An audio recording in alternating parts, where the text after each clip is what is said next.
Ah, hell. I'm in the wrong game again. Hey guys, Nary here from Drakewing Gamers, so if you know me on Twitter, the Gaming Dragon. Today I'm coming back at you another Let's Play episode of Changeling Tale, Marion's Path. So let's go ahead and jump right back into it, guys. We're about to see just what happens when Gran confronts Owen. Oof. Oh boy. It's gonna be a fight of the century, I'll tell you that. Anyway, guys, please sit back and enjoy for the next 18 minutes. We'll entertain you, and let's jump right in. Alarm sound, you're up, and let's go. Alright. She turns on her heels and starts up her fast walking again. I live my life for me. Should anyone want to join along, they best be prepared for a fierce creature. Well, that would make a man happy, though. A best friend. Malcolm, you make me sound like a dog. I'm loyal, though. Playful, always around tongue waggers. You know, maybe that's exactly what I am. We laugh together, and I suspect we both appreciate the lightened mood.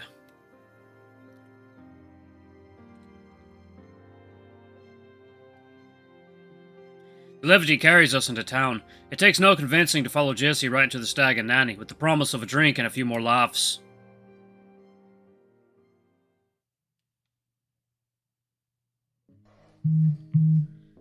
I need to get ready for my shift. Why don't you talk to Bulgair?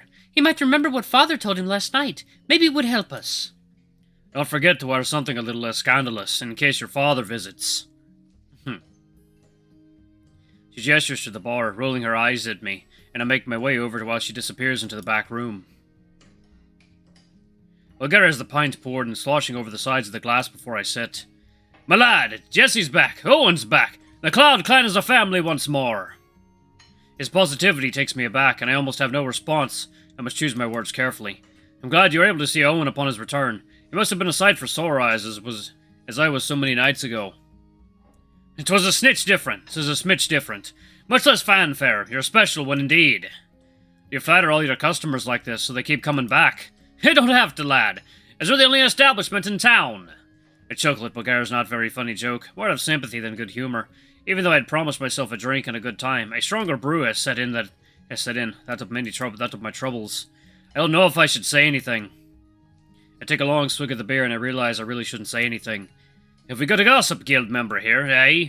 Did you join the white-haired ladies' ranks, Malcolm? 'Tis a hard club in which to attain a membership. Do you remember talking to me about my troubles after I came back home? I've not forgotten, no. I think maybe Owen could use a bit of that sage advice as well. Bulgar stands back and strokes his mustache. We'd have to agree. All persons would benefit from Bulgar's wisdom, but... Yes? He has to be willing to ask for it himself. My chest tightens. That's certainly what happened. Owen MacLeod does not seek out the thoughts of others. And perhaps I can ask for him. Ask away, Malcolm. Should my words reach the ears of another man, though, I accept no responsibility. Unless they like what I have to say. In that case, Bulgar gets full credit. Well, naturally. Bulgar leans his massive forearms onto the countertop. What can I do for you? His beard has a nary a hair out of place, and his breath smells of a winter green. How is he so well groomed all the time? A question for the ages, I suppose. What would you do if a family member maybe didn't quite understand you? This is about Owen. Wait, no, this is about Malcolm. He winks and I nod to prod him along. I try to figure out what they don't understand. They don't like your smile. Frown a bit more. They don't like your frown. Cheer up. It's not exactly what I meant. I know, but it's the same formula regardless. Try to see their point of view and work backwards. Don't take things personally. If people don't like you, it's their problem, not yours. It's easy to say. Well, obviously, I personally have not had this problem before. Bulgar squints and I give him a quizzical look. Is this about Owen, or... Interpret him to be wondering if I'm asking about my own parents. Decidedly I am not, but it's fair to lead him to that assumption. An answer is an answer. It could be. His frown makes me think he's skeptical, but not about to push the subject. You know, Malcolm, I always wanted to be a father. Came awfully close, even. I feel my mouth drop open. Really? Aye, many alas have lusted over me, but only one held on to my heart.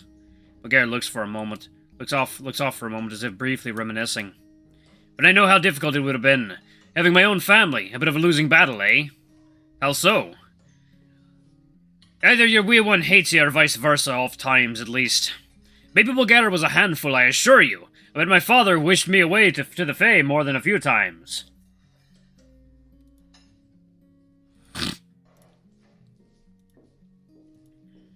I give a start when Bulgar mentions Faye. He doesn't seem to notice. Oh, you love each other to no end. An undying love of parent and child. But one of you will die, and that pain isn't for me. It's not bad at all, though. It doesn't have to be that way. Look at my grandfather. So loving and so protective.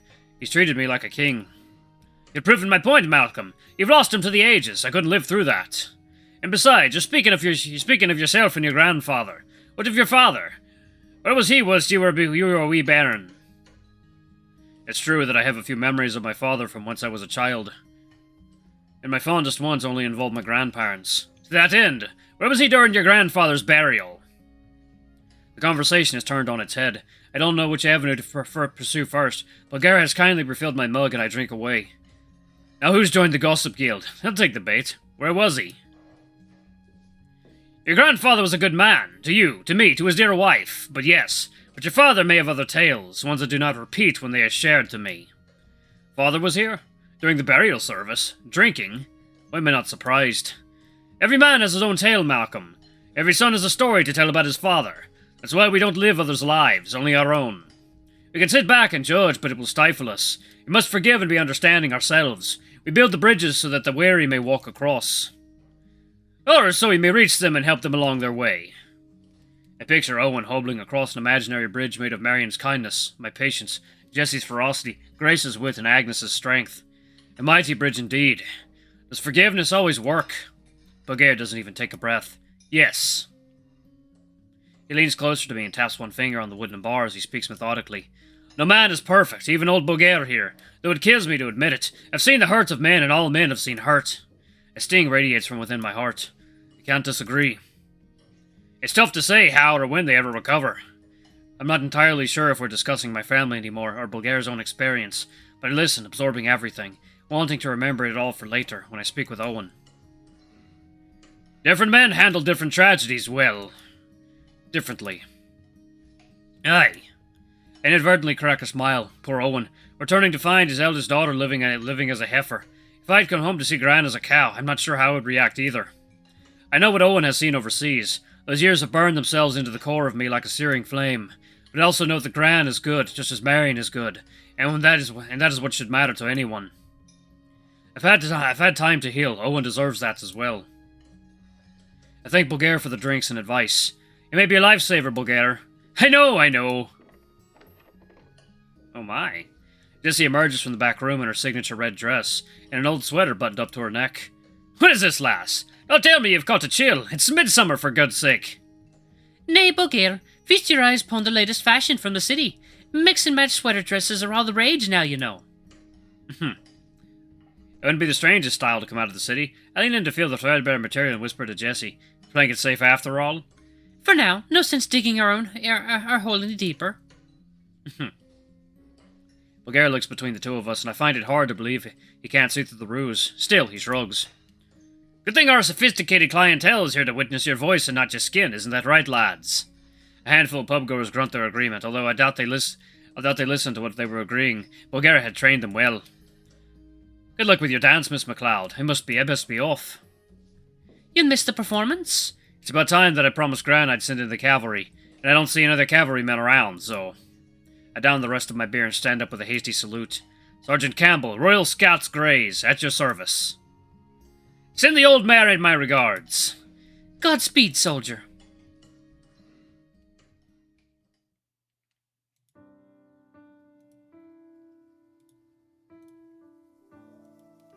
Sure enough, when I get home, Gran is nowhere to be found. Marion helps me ready the wagon and we exchange a kiss. Then I set off atop my horse to recover the elder Campbell. As Hazel and I trundle along the rutted road, I find myself distracted by the humming of the bees, the heat of the sun above, and the musky aroma of the wild primroses in bloom in the fields.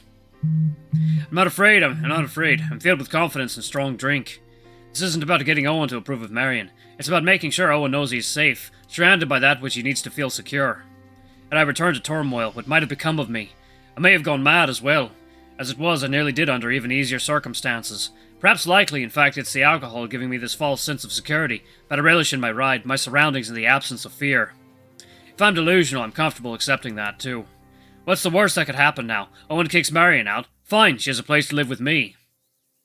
I check myself. It's not that simple. Marion can't have her life ruined now, after all she's done to build herself up, to regain her trust in her own world. I could be talking about myself for that matter. Too much has happened for any of us to travel backwards. It's a forward march.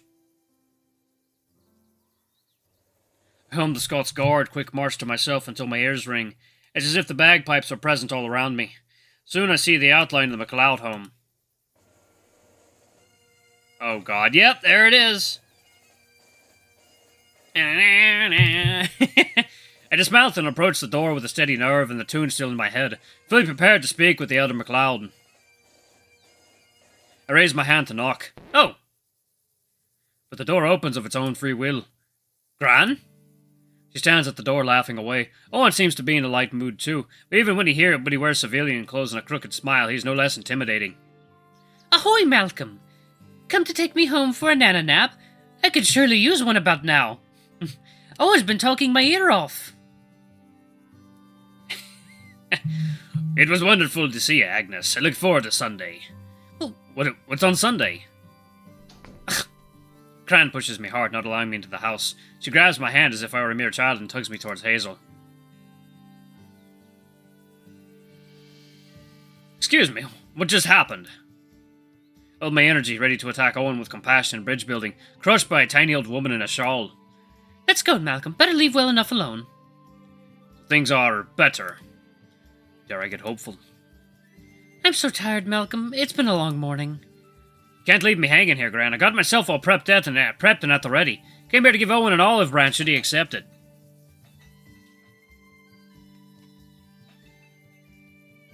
What are you cats doing? 1 second, guys. I gave him a whole olive tree. How so? Gran pauses to catch her breath. We've only made it a few dozen yards out into the pathway, but her speed outmatched her endurance. I'm thankful I brought the wagon. I just needed to get in his good graces, you see. Remind him of what he missed. Her eyes twinkle as if full of secrets. He didn't miss his own children. I think back to the joy I felt upon seeing Gran after 4 years apart. He missed... I interject. I know the answer. I have all along. He missed what was familiar. Aye, Malcolm. I'm sure you know where his heart is. It yearns for days long past. Not his girls.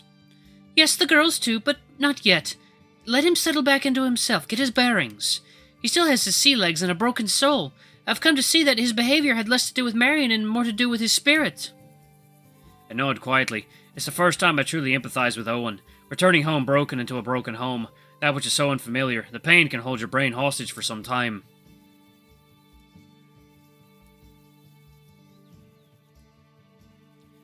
He needs to reach stasis. What does that mean, that word? It means he needs to be at peace with himself, within himself first. Then he can focus on what needs attention. Hopefully that happens sooner rather than later. Well, we'll find out if he's closer to stasis on Sunday night, shan't we? Will we? He's accepted my invitation. A dinner party with his girls, even. A family dinner. I'm impressed. Gran, it's like you've cracked a code. How did you even conceive of the idea? I promised him a fresh roast and all the cordial he can drink. No, you don't mean a... Of course not, Malcolm. Mutton roast. Her speech slows, as do her small feet. I also told him that Marion is fey. That changed something. It changed his demeanor. Right away, that word has weight here.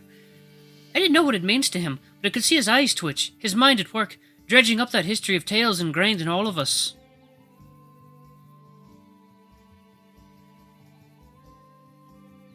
Gran stumbles a bit, so I take hold of her hand as we finally reach Hazel. She stops to look me in the eye before I can help her into the wagon. Malcolm, I don't know what to expect on Sunday, but I want it to be a wonderful affair. As if I'd be the one to throw it off the rails. I can already picture the stilted conversation. The room thick with tension. Hotheads sitting around the table just waiting to boil over. What possessed Gran to arrange such a thing? It turns out I don't need to ask. It'll be the first time we've all been together since grandfather passed away. I understand, Gran. I'm sure it'll be a feast to remember.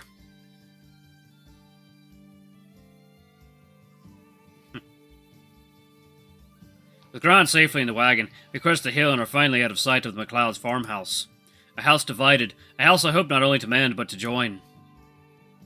This dinner of Gran's, I suppose it'll be a taste of what's to come, and my instincts tell me things are bound to get salty.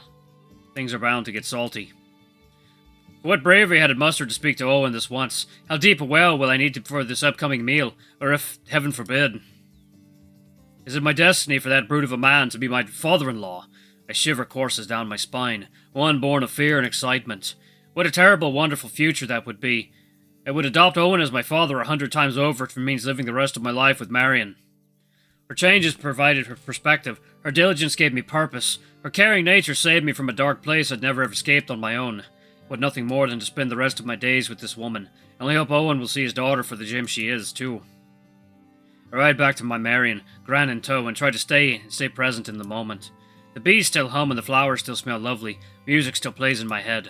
There's no more trying to fix things, not today at least. The first stones of the bridge are laid. I hope more will be placed soon, over the mutton roast and good drink.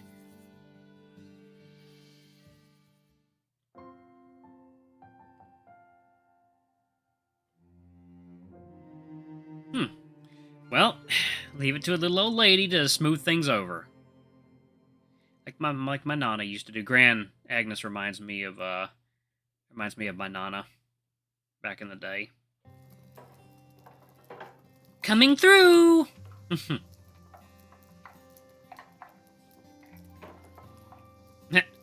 Grace hurries past me to collect yet more china and silverware.